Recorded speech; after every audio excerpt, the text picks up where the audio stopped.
మహిళల ఆర్థిక పరిపుష్టితకు కుట్టు శిక్షణ ఎంతో ఉపయోగపడుతుందని పెద్దిరెడ్డి శ్వేతాముత్యం అన్నారు. ఈ సందర్భంగా ఇండియన్ రెడ్ క్రాస్ సొసైటీ తూర్పుగోదావరి జిల్లా ఆధ్వర్యంలో స్థానిక ఇండియన్ రెడ్ క్రాస్ సొసైటీ భవనంలో మహిళలకు టైలరింగ్, ఫ్యాషన్ డిజైనింగ్ కార్యక్రమంను బుధవారం శ్వేతముత్యం ప్రారంభించి మాట్లాడుతూ మహిళలు స్వయం ఉపాధికి, మహిళల నైపుణ్యాభివృద్ధికి ఈ శిక్షణ ఎంతగానో ఉపయోగపడుతుందని అన్నారు. అంతర్జాతీయంగా మానవత్వంతో రెడ్ క్రాస్ చేస్తున్న సేవలను కొనియాడారు.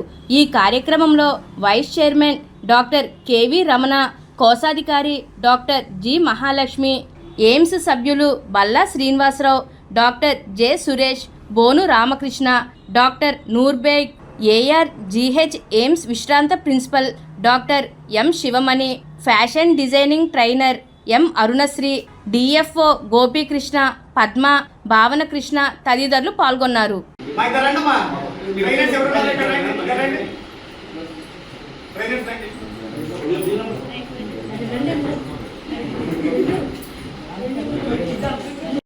తయారు చేయడం కానివ్వండి, లేకపోతే పక్క మీద చేయడం కానివ్వండి, ఇవన్నీ కూడా చాలా కాస్ట్లీ అయినటువంటి పరిస్థితి వేళ.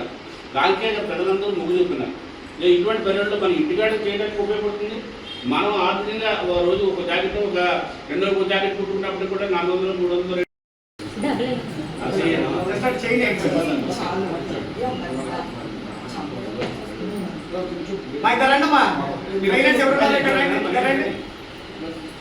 ట్రైనర్స్